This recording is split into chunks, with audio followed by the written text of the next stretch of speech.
नमस्कार दोस्तों, हॉरर मंथन पर आपका स्वागत है। आज की कहानी है भूतिया गर्ल्स कॉलेज की कहानी। शहर से थोड़ा दूर एक पुराना गर्ल्स कॉलेज था। लोग उसे हॉन्टेड गर्ल्स कॉलेज के नाम से जानते थे। कहते हैं कि कई साल पहले इस कॉलेज में एक बहुत ही होनहार लड़की पढ़ती थी जिसका नाम निशा था। वो पढ़ाई में बहुत तेज थी और कॉलेज की सबसे अच्छी छात्रा मानी जाती थी। लेकिन एक रात कॉलेज में कुछ ऐसा हुआ जिसने सब कुछ बदल दिया। एक दिन कॉलेज में वार्षिक कार्यक्रम था। रात तक कॉलेज में बहुत भीड़ थी।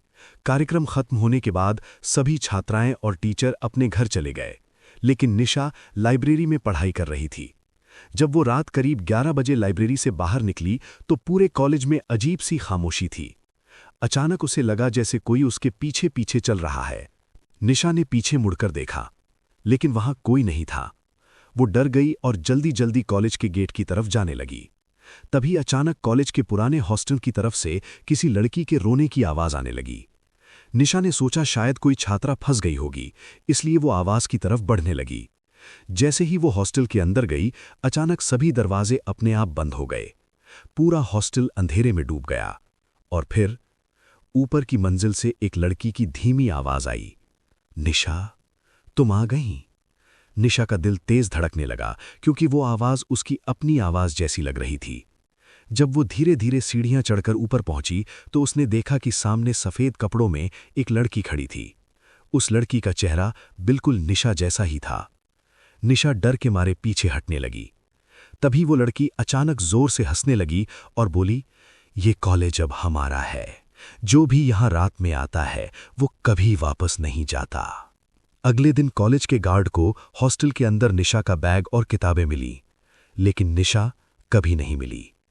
उस दिन के बाद से कई छात्राओं ने रात में कॉलेज के हॉस्टल में सफेद कपड़ों वाली लड़की को घूमते हुए देखा है। लोग कहते हैं रात के समय अगर कोई उस कॉलेज के पास से गुजरता है तो हॉस्टल की खिड़कियों से किसी लड़की के रोने की आवाज आती है और कभी-कभी कोई धीमी आवाज सुनाई देती है, निशा, तुम भी हमारे साथ यहीं रह जाओ। इसलिए आज भी लोग उस जगह को हॉन्टेड गर्ल्स कॉलेज के नाम से जानते हैं और रात होते ही वहां जाने की हिम्मत कोई नहीं करता। अगर चाहो तो मैं निशा के अचानक गायब होने के बाद उस कॉलेज में अजीब घटनाएं होने लगीं। पहले तो लोगों ने सोचा कि निशा शायद कहीं भाग गई होगी, लेकिन कुछ ही दिनों बाद कॉलेज की कई छात्राओं ने दावा किया कि उन्होंने रात में हॉस्टल के गलियारे में सफेद कपड़ों वाली लड़की को घूमते हुए देखा है। कॉलेज के गार्ड रामलाल ने भी एक रात कुछ ऐसा देखा जिसे वो कभी नहीं भूल पाया। एक रात करीब 2 बजे रामलाल कॉलेज का चक्कर लगा रहा था। सब कुछ शांत था। अचानक उसे हॉस्टल की तीसरी मंजिल पर किसी के चलने की आवाज सुनाई दी। रामलाल ने टॉर्च उठाई और धीरे धीरे सीढ़ियां चढ़कर ऊपर जाने लगा। जैसे ही वो तीसरी मंजिल पर पहुंचा, उसने देखा कि गलियारे के आखिर में एक लड़की खड़ी थी। उसने सफेद कपड़े पहने हुए थे और उसके लंबे बाल चेहरे पर लटक रहे थे। रामलाल ने आवाज लगाई, कौन है वहां? इतनी रात को क्या कर रही हो? लेकिन वो लड़की चुपचाप खड़ी रही। रामलाल धीरे धीरे उसकी तरफ बढ़ने लगा। जैसे ही टॉर्च की रोशनी उस लड़की के चेहरे पर पड़ी, रामलाल की सांस रुक गई। वो चेहरा निशा का था, लेकिन उसकी आंखें पूरी तरह काली थीं। रामलाल डर के मारे पीछे हट गया। तभी अचानक उस लड़की की गर्दन धीरे धीरे उल्टी दिशा में घूमने लगी और वो बहुत डरावनी आवाज में बोली, ये कॉलेज अब खाली नहीं है, यहां अब हम रहते हैं। अचानक पूरे हॉस्टल की लाइट अपने आप जलने और बुझने लगी। रामलाल डर के मारे भागने लगा, लेकिन जैसे ही वो सीढ़ियों तक पहुंचा, उसे पीछे से कदमों की तेज आवाज सुनाई दी, जैसे कोई बहुत तेजी से उसके पीछे दौड़ रहा हो। रामलाल ने पीछे मुड़कर देखा और जो उसने देखा उससे उसका खून जम गया। हॉस्टल के गलियारे में एक नहीं बल्कि कई लड़कियां खड़ी थीं। सब ने सफेद कपड़े पहने हुए थे और सबकी शक्ल निशा जैसी लग रही थी। सब एक साथ मुस्कुरा रही थीं और धीरे धीरे बोल रही थीं, अब कोई भी यहां से वापस नहीं जाएगा।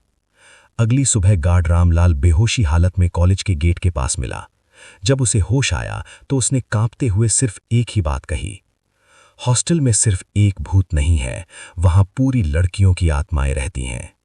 उस दिन के बाद से कॉलेज का तीसरी मंजिल वाला हॉस्टल हमेशा के लिए बंद कर दिया गया। लेकिन आज भी रात के समय उस मंजिल की खिड़कियों में लाइट जलती हुई दिखाई देती है और कभी-कभी वहां से लड़कियों के हंसने की डरावनी आवाज सुनाई देती है। रामलाल की घटना के बाद पूरे शहर में हॉन्टेड गर्ल्स कॉलेज की चर्चा फैल गई। लोगों ने उस कॉलेज के पास जाना भी बंद कर दिया। धीरे धीरे कॉलेज पूरी तरह बंद हो गया और वो जगह खंडर बन गई। लेकिन कई साल बाद एक यूट्यूबर और पैरानॉर्मल इन्वेस्टिगेटर जिसका नाम अर्जुन था, उसने उस कॉलेज के बारे में सुना। अर्जुन भूत प्रेत की सच्चाई पता लगाने के लिए मशहूर था। उसने तय किया कि वो एक रात हॉन्टेड गर्ल्स कॉलेज में जाकर वीडियो बनाएगा। एक रात वो अपने कैमरे और टॉर्च के साथ उस कॉलेज में पहुंच गया। कॉलेज के अंदर हर तरफ अंधेरा, टूटी हुई कुर्सियां और जाले थे। जैसे ही अर्जुन तीसरी मंजिल के हॉस्टल में पहुंचा, अचानक उसका कैमरा अपने आप बंद हो गया। अर्जुन ने कैमरा ठीक किया और आगे बढ़ा। तभी उसे पीछे से किसी लड़की के रोने की आवाज सुनाई दी। अर्जुन ने डरते हुए पीछे मुड़कर देखा। गलियारे के आखिर में एक लड़की खड़ी थी। सफेद कपड़े, लंबे बाल और झुका हुआ सिर। अर्जुन ने पूछा, तुम कौन हो? कुछ सेकंड तक खामोशी रही। फिर धीरे धीरे उस लड़की ने अपना चेहरा ऊपर उठाया। वो निशा थी, लेकिन उसका चेहरा बहुत डरावना था और उसकी आंखें पूरी तरह काली थीं। निशा धीरे धीरे अर्जुन की तरफ आने लगी। अर्जुन डर गया, लेकिन उसने कैमरा चालू रखा। तभी अचानक आसपास के सभी कमरे के दरवाजे धड़ धड़ करके खुलने लगे। हर कमरे से एक एक लड़की बाहर आने लगी। सबके चेहरे भी एक जैसे थे। अर्जुन समझ गया कि वो बहुत बड़ी मुसीबत में फंस चुका है। अचानक सभी लड़कियां एक साथ बोलीं, तुम्हें सच जानना है तो सुनो। निशा की आत्मा ने बताया कि कई साल पहले कॉलेज के हॉस्टल में कुछ लड़कियों के साथ बहुत बड़ा अन्याय हुआ था। उनकी मदद करने की कोशिश में निशा की भी हत्या कर दी गई थी। उन सब की आत्माएं उसी हॉस्टल में फंस गईं। तभी अचानक सभी आत्माएं गुस्से में चिल्लाने लगीं, अब जो भी यहां आता है वो कभी वापस नहीं जाता। अर्जुन डर के मारे भागने लगा, लेकिन जैसे ही वो सीढ़ियों तक पहुंचा, पूरे हॉस्टल की लाइट एक साथ जल उठी और सीढ़ियों के सामने निशा खड़ी थी। उसने धीरे से कहा, अब तुम भी यहीं रहोगे, हमेशा के लिए। अगली सुबह पुलिस को कॉलेज के बाहर अर्जुन का कैमरा मिला। जब उन्होंने कैमरे की रिकॉर्डिंग देखी तो आखिरी वीडियो में सिर्फ एक चीज दिखाई दे रही थी, अंधेरे गलियारे में खड़ी कई लड़कियां जो धीरे धीरे कैमरे की तरफ बढ़ रही थीं। और फिर वीडियो में एक आवाज आई। उस दिन के बाद से उस कॉलेज के पास से गुजरने वाले लोग कहते हैं कि रात में वहां कैमरे की रिकॉर्डिंग जैसी अजीब आवाजें आती हैं और कभी कभी कॉलेज की खिड़कियों में नई लड़की की परछाई दिखाई देती है। शायद अर्जुन की आत्मा भी अब उसी कॉलेज में फंस चुकी है। अर्जुन के गायब होने के बाद हॉन्टेड गर्ल्स कॉलेज की कहानी और भी डरावनी हो गई। पुलिस ने कॉलेज में कई बार जांच की, लेकिन उन्हें वहां कुछ भी खास नहीं मिला। बस टूटी हुई दीवारें, खाली कमरे और डरावनी खामोशी। लेकिन अर्जुन के कैमरे की आखिरी वीडियो ने सबको डरा दिया था।